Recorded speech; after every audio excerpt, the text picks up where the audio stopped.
चलो बच्चा, अभी हम स्टार्ट कर रहे हैं जो गुजरात यूनिवर्सिटी FY/BCom नवंबर 2018 का सम स्टार्ट कर रहे हैं।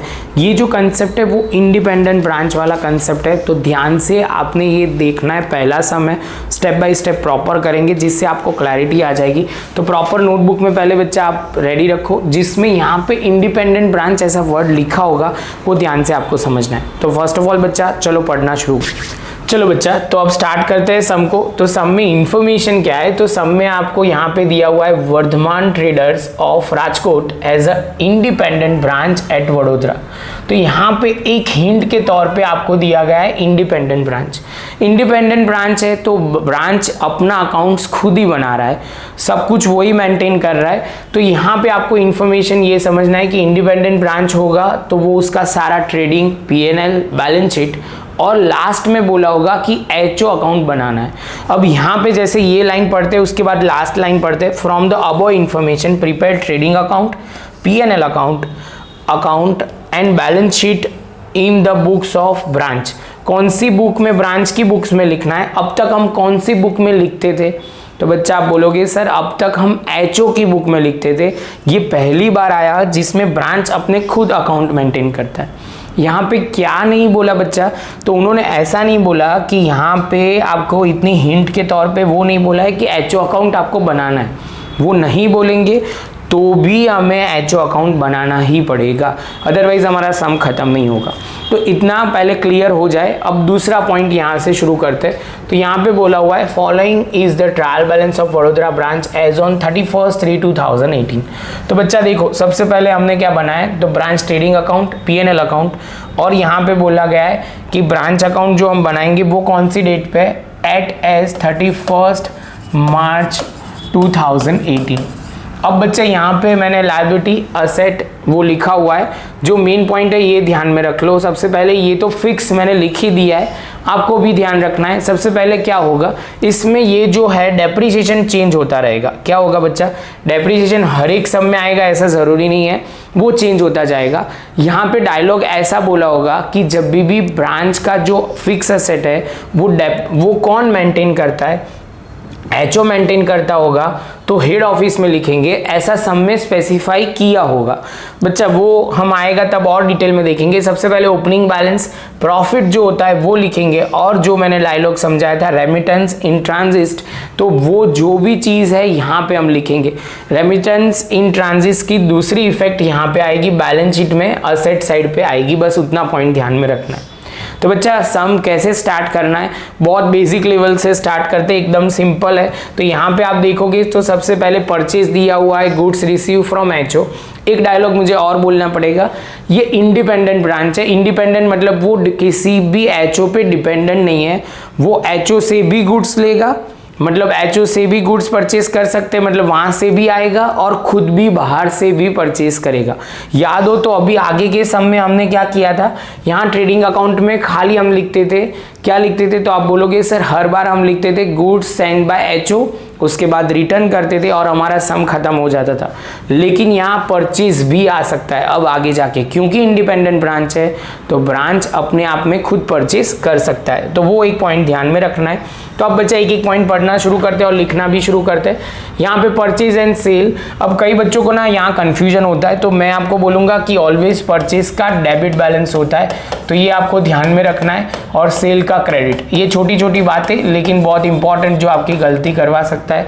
तो यहाँ पे सबसे पहले आप बोलोगे सर परचेज जो है वो डेबिट साइड पे ट्रेडिंग अकाउंट में हम लिखेंगे, और यहाँ देख ही लेना है कि यहाँ कहीं पे भी रिटर्न है, तो यहाँ दिख रहा है purchase return and sales return. Okay, तो हम ध्यान रखेंगे। सबसे पहले हम यहाँ पे लिखेंगे टू परचेज अकाउंट, और यहाँ पे आप लिखोगे बाय, थोड़ा प्रॉपर दिखेगा आपको, हाँ, टू आप बोलोगे सर सेल्स अकाउंट।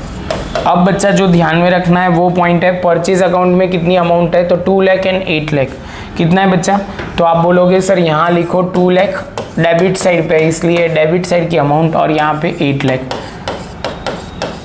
ये होते ही आप लिखोगे यहाँ पे, ये होगा सेल्स रिटर्न। क्या होगा बच्चा? Sales return. वो ऑलवेज माइनस होता है, जो आएगा तब लिखेंगे। और यहाँ पे परचेज रिटर्न। आई होप बच्चा आप भी मेरे साथ लिख रहे हो, तो ये पॉइंट में आपको क्लियर हो जाएगा, क्योंकि इसमें कुछ ज़्यादा डिफिकल्ट पॉइंट नहीं है। सिंपल परचेज सेल वो हमें लिखना है। तो जैसे ये पॉइंट कंप्लीट होता है बच्चा, अब दूसरा पॉइंट जो आगे चलते हैं, तो यहाँ पे अब हमारा क्या आएगा? तो देखो, अब यहाँ पे मैंने बोला था इंडिपेंडेंट ब्रांच है, तो यहाँ पे क्या है? Goods receive from HO and return to HO. तो यहाँ पे बोला गया है गुड्स कितने रिसीव हुए, तो आप बोलोगे सर रिसीव हो रहा है 3 लाख, और यहाँ से रिटर्न कितने हो रहा है? 20,000। तो यहाँ पे हमारे पास गुड्स आ रहा है, तो ट्रेडिंग अकाउंट्स में यहाँ पे क्या लिखेंगे? ट्रेडिंग अकाउंट में हम लिखेंगे गुड्स रिसीव फ्रॉम एचओ। तो यहाँ पे हम लिखेंगे गुड्स रिसीव फ्रॉम एचओ, जहाँ पे अमाउंट कितनी थी? 3 लाख थी ना बच्चा,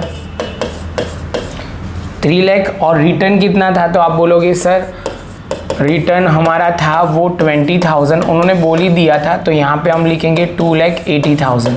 ये बहुत सिंपल है। डेबिट साइड पे हमने क्यों लिखा? तो बच्चा बोलेगा सर डेबिट साइड इसलिए लिखा है क्योंकि हमें कंफर्म गुड्स मिल रहे हैं, तो आ रहा है तो डेबिट साइड पे आएगा, और रिटर्न है इसलिए कम हो जाएगा, तो हमने वो माइनस कर दिया। अब बच्चा फिर से एक बार यहाँ पे फिर से आपका बेसिक लॉजिक क्लियर नहीं होगा तो आपके लिए बहुत डिफिकल्ट होगा। तो यहाँ पे कई बच्चों को वो ही नहीं समझ में आता, परचेज रिटर्न पहले दिया है तो परचेज रिटर्न पहले लिख देंगे, ऐसा नहीं होता बच्चा। आपको ध्यान में रखना है, परचेज डेबिट होता है तो परचेज रिटर्न क्रेडिट होता है, वो ध्यान में रखना। ऐसी छोटी छोटी गलतियाँ आपको गलती नहीं होनी चाहिए। सेल्स ऑलवेज क्रेडिट होता है, तो डेबिट क्या होगा? Sales return. तो यहाँ पे मुझे इतना समझ में आ गया, सेल्स रिटर्न मेरा 30,000 है। कितना है बच्चा? 30,000। तो यहाँ पे मैंने सिंपल लिख दिया 30,000, और यहाँ पे 7,70,000 लिख दिया। आई होप बच्चा आपको ये समझ में आ रहा है। सेम वे बच्चा परचेज रिटर्न 10,000 है, तो यहाँ पे मैंने परचेज रिटर्न लिखा वो है 10,000, तो यहाँ पे मैंने लिखा 10,000, और यहाँ पे बच्चा आप लिखोगे 1,90,000। जैसे ये पॉइंट कंप्लीट होता है बच्चा, तो ये पॉइंट हमारा हो गया। अब दूसरा पॉइंट जो ध्यान में रखना है, क्रेडिटर्स एंड डेटर्स। तो आप बोलोगे सर क्रेडिटर मतलब हमारी लायबिलिटी होती है और डेटर्स हमारी असेट। जो बच्चे को नहीं पता उसके लिए, डेटर्स जो होंगे उसका बैलेंस डेबिट होता है, और क्रेडिटर्स जो होता है उनका बैलेंस क्रेडिट होता है। कई बच्चे को ऐसे भी याद रखते हैं, हम रखवाते हैं हम डेटर्स का डेबिट बैलेंस और क्रेडिटर का क्रेडिट बैलेंस। तो आपका कहने का मतलब है सर यहाँ पे जो डेटर्स है वो 50,000 है, तो आप बोलोगे सर हाँ 50,000 है, तो जहाँ पे असेट में हम लिखेंगे डेटर्स, यहाँ पे हम लिख देंगे, चलो तो यहाँ पे हम लिखेंगे डेटर्स, जो आप बोलोगे सर 50,000, और दूसरा आप बोलोगे सर क्रेडिटर्स, यहाँ मुझे देख के लिखना पड़ेगा। तो क्रेडिटर्स बच्चा कितना है, सम तो मैंने निकाला नहीं है, चलो कर दे। चलो तो क्रेडिटर आप बोलोगे सर हमारा है कितना, तो होगा 20,000। कितना बच्चा? 20,000। तो हमारा क्रेडिटर हो गया। अब मैं शॉर्ट में लिख रहा हूँ बच्चा, आप शॉर्ट में मत लिखना, आप प्रॉपर ही लिखना। क्रेडिटर के साथ बच्चा अब ओपनिंग स्टॉक है, तो आप बोलोगे सर ओपनिंग स्टॉक हमें पता है क्या कहाँ होगा, देखो एक बार यहाँ पे। तो ओपनिंग स्टॉक आप बोलोगे सर ओपनिंग स्टॉक ऑलवेज हमारी ट्रेडिंग अकाउंट में आता है, तो ट्रेडिंग अकाउंट में डेबिट साइड पे हम क्या लिखेंगे, तो यहाँ पे लिखेंगे तो ओपनिंग स्टॉक कितना लिखेंगे बच्चा, तो आप बोलोगे सर 80,000, तो वो भी हमारा आ जाएगा। जैसे ये पॉइंट कंप्लीट होता है बच्चा, दूसरा स्टेज आगे बढ़ते।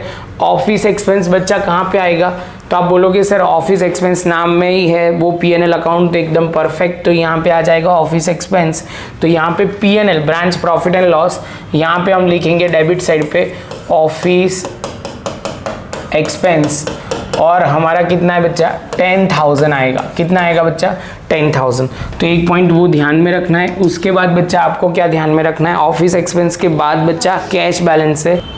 ओके, ऑफिस एक्सपेंस बच्चा ध्यान में रखना 40,000 है, हमने वो अमाउंट परफेक्ट ही बोली थी लेकिन लिखी गलत है, चलो तो वो ध्यान रखना। सेम वे कैश बैलेंस, आप बोलोगे सर कैश बैलेंस हमारा डेबिट बैलेंस है तो असेट साइड पे आएगा, और सेम वे फिक्स एसेट भी असेट साइड आएगा। तो दो चीज़ है, bank balance and fix asset. तो यहाँ पे हम लिखते गए, तो यहाँ पे असेट साइड पे हम पहुँच गए सबसे पहले, और यहाँ पे हमने लिखा फिक्स असेट। क्या लिखेंगे बच्चा, फिक्स एसेट। तो आप बोलोगे सर फिक्स एसेट कितनी है, तो वो है 2,85,000। तो वो हो गया। और दूसरा आप बोलोगे फिक्स एसेट के बाद कैश बैलेंस, जो हमारा कैश बैलेंस है वो आप बोलोगे सर कितना हो जाएगा, 15,000 है। अब बच्चा आप देखोगे तो खाली लास्ट चीज़ बाकी रह गई है, वो क्या है, तो यहाँ पे आप देखोगे हेड ऑफिस अकाउंट जो 1,50,000 कौन सी साइड है बच्चा, क्रेडिट साइड। नहीं दिया तो भी हमें पता ही होगा कि हेड ऑफिस का अकाउंट ऑलवेज क्रेडिट साइड पे होता है।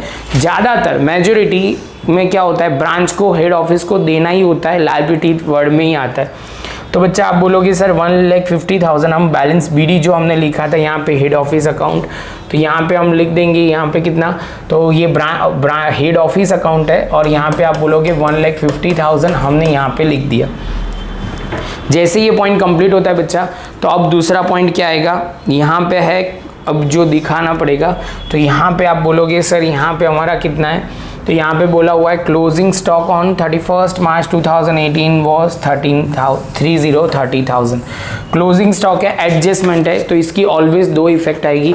तो दो इफेक्ट आएगी, तो यहाँ पे आप बोलोगे सर क्लोजिंग स्टॉक है तो ब्रांच ट्रेडिंग अकाउंट में हम लिखेंगे, क्या लिखेंगे बच्चा, तो बाय क्लोजिंग स्टॉक, और आप बोलोगे सर यहाँ पे लिख दो 30,000 जो हमने लिख दिया यहाँ पे ब्रांच ट्रेडिंग अकाउंट में। सेम वे आप बोलोगे सर असेट में आता है दूसरी इफेक्ट, तो यहाँ पे हम बोलेंगे यहाँ पे बैलेंस शीट में असेट साइड क्लोजिंग स्टॉक लिखेंगे, क्या लिखेंगे बच्चा, क्लोजिंग स्टॉक और 30,000।